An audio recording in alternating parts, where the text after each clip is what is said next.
테슬라 관련 투자 소식입니다. 테슬라, 중국 5월 전기차 시장 11개월 만에 1위 탈환.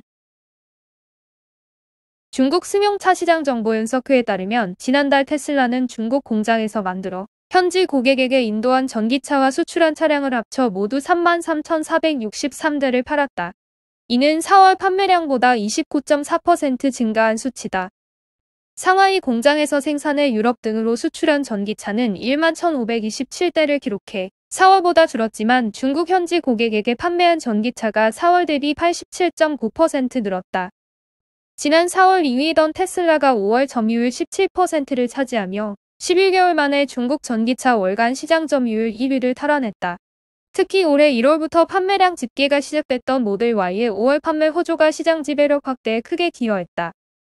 최근 미국 주식시장에서는 테슬라가 중국발 악재로 고전할 것이라는 전망이 쏟아졌지만 5월 판매량은 시장의 우려와는 달리 일단 반등했다. 테슬라는 지난 4월 상하이 모터쇼에서 현지 고객이 브레이크 고장에 항의하는 시위를 벌인 것을 계기로 품질 불량 문제가 도마 위에 올랐고 크고 작은 차 사고도 잇따르면서 중국 내에서 반테슬라 감정이 고조됐다. 이달 3일에는 미국 테크기업 전문 매체 더 인포메이션이 중국 시장에서 테슬라 차주 물량이 반 토막났다는 뉴스를 전하면서 당일 테슬라 주가는 5.33% 급락했다.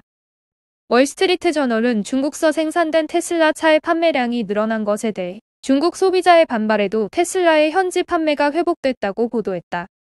하지만 CPCA 사무총장의 언급처럼 5월 판매량만으로 테슬라 차에 대한 중국 내 반감이 사라졌다고 판단하기에는 시기상조이고 7에서 8월 판매량 추이를 지켜봐야 확실히 드러날 것으로 예상된다. 애플 관련 투자 소식입니다. 전기차 베테랑 끌어모으는 애플, 테슬라 이어 BMW 출신 영입. 미국 애플이 독일 완성차 기업 BMW의 고위 임원을 지낸 전기자동차 전문가를 영입했다.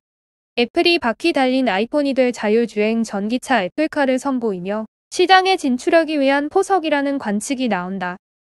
CNBC 보도에 따르면 애플은 최근 울리히 크란츠 BMW 전 수석 부사장을 영입했다.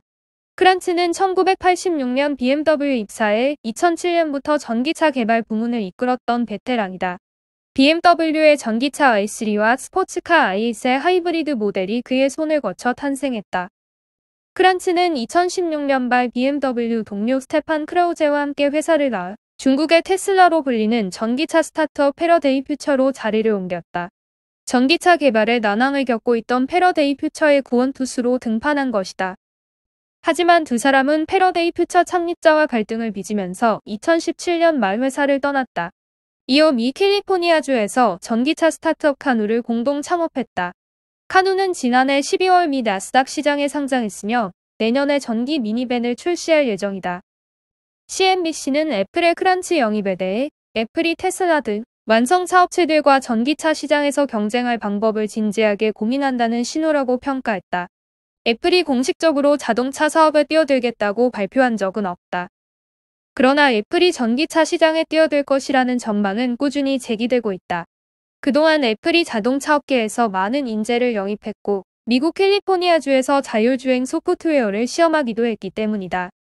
2018년에는 미 전기차 제조업체 테슬라에서 중형 세단 모델 3 개발에 참여한 더그 필드를 영입했다.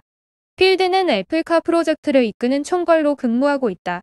크런치도 필드와 함께 일하게 될 것이라는 전망이 나온다. 애플은 2014년부터 자동차 개발에 손을 댔으며 최근 전기차 개발 사업을 재개한 것으로 알려졌다.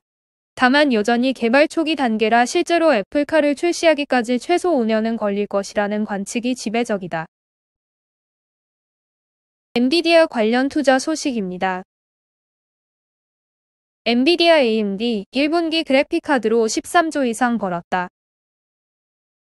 그래픽카드 수요가 크게 증가하면서 올해 1분기 엔비디아와 AMD 등 그래픽 칩셋 제조사도 상당한 매출을 올렸다는 분석이 나왔다. 시장 조사업체 존패디 리서치가 9일 이같이 밝혔다. 존패디 리서치에 따르면 지난 1분기 엔비디아와 AMD 등 외장 그래픽 칩셋 제조사는 합계 125억 달러가량 매출을 올렸다. 그래픽카드 평균 가격도 급격히 상승했다. 지난 2020년 2분기 보급형 그래픽카드 평균 가격은 개당 142달러였지만 올해 1분기에는 469달러로 3배 이상 뛰었다. 그래픽카드 출하량은 1,180만 장으로 지난해 같은 기간 대비 24.4% 늘었다. 보통 그래픽카드 출하량은 1분기에 줄어들기 마련인데 올해는 오히려 더 늘어난 것이다. 엔비디아는 올 1분기 그래픽카드 시장 점유율에서 80%로 절대 우위에 있고 AMD는 20%가량을 확보하는 데 그쳤다. 존 패디 리서치는 그래픽카드 가격이 지난해 2분기부터 상승해 4분기 이후 최고 수준을 기록하고 있다고 설명했다. 또 부품 수급 문제, 제조 역량, 이더리움 채굴과 게임 수요 등으로 그래픽카드 가격이 상승하고 있다고 밝혔다.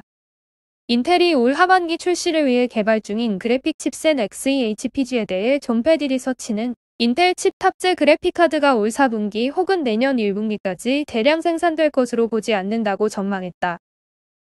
니오 관련 투자 소식입니다. 테슬라 대항마 중국 니오. 배터리 구독 교체 서비스로 차별화. 중국 전기차 시장의 성장세가 가파르다. 이에 따라 시장을 선점하려는 주도권 경쟁이 치열해지고 있다. 절대적 업계 강자인 테슬라는 가격을 낮춰 시장 공략에 적극 나서고 있고 중국 업체들도 이에 질세라 신차 출시에 만전을 기하고 있다.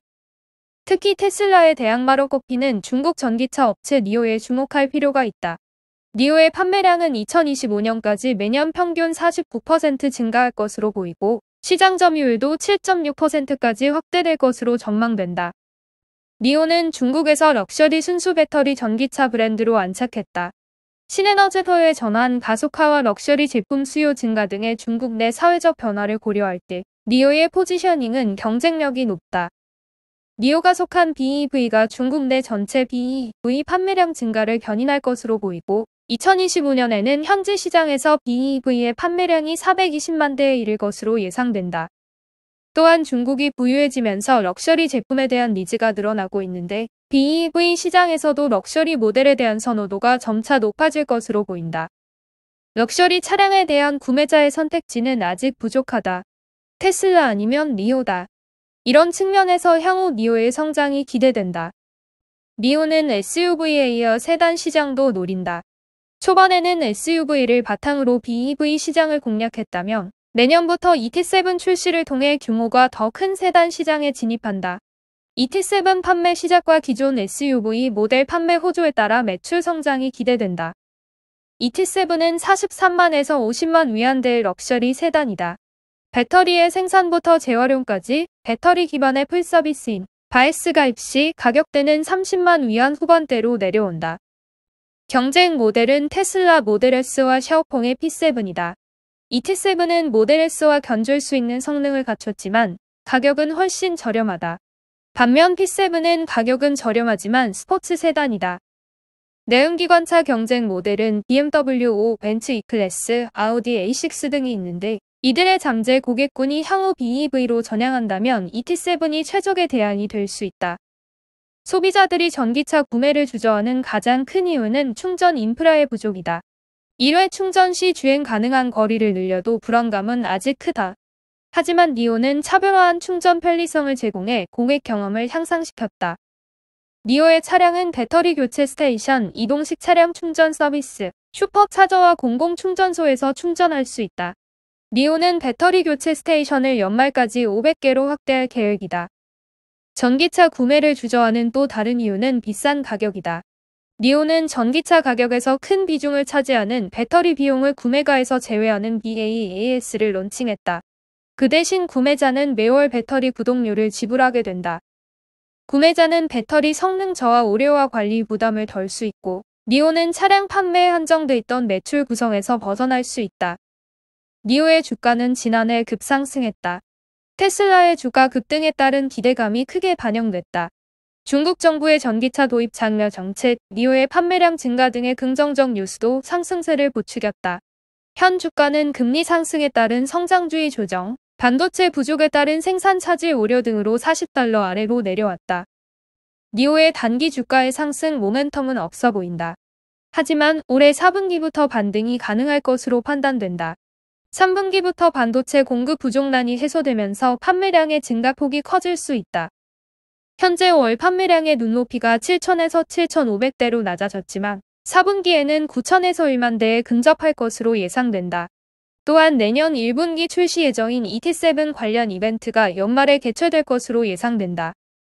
니오 데이에서 생략했던 자율주행 관련한 추가적인 설명이 발표된다면 주가의 상승 모멘텀으로 작용할 것으로 보인다. 기존 모델 관련 생산 능력 확대 계획 발표에 대한 기대감도 크다. 바이두 관련 투자 소식입니다. 바이두, 길리와 합작 전기차 회사 또 설립. 중국 바이두가 길리자동차와 전기차 회사를 또 설립했다.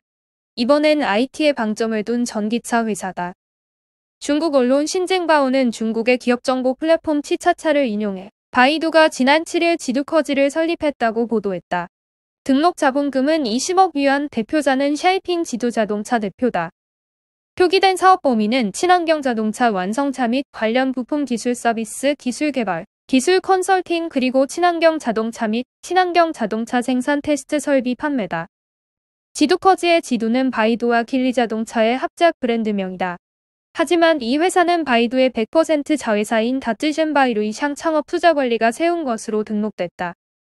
이 소식이 전해진 초기 중국 언론은 바이두가 독자적으로 자동차 제조 기술 회사를 설립했다고 해석했다.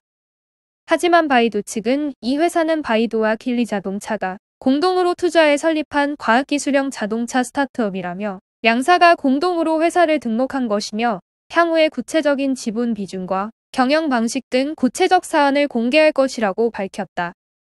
바이두와 길리자동차가 지난 3월 함께 설립한 지두자동차의 후속 공동 설립 자동차 기술 회사란 의미다. 사명 속 커지도 중국어로 과학기술을 의미한다. 아직 지두자동차와 지두커지 두 회사의 역할이 정확히 설명되지 않았지만 바이두 측이 과학기술형 기업이라고 설명한 것으로 미러보아 전기차 관련 과학기술 개발을 가속할 것으로 전망됐다. 지두자동차가 상하이에서, 지두커지가 베이징에서 등록됐기 때문에 두 지역이 지두 브랜드의 거점이 될 것으로도 평가됐다. 지두자동차의 대표 샤이핑이 지두커지의 대표도 맡은 만큼 유기적 협력 관계가 예상된다. 바이두는 최근 지두자동차의 설계, 디자인과 내장 등이 기본적으로 결정됐으며 이미 3D 모델링 단계라고 설명한 바 있다.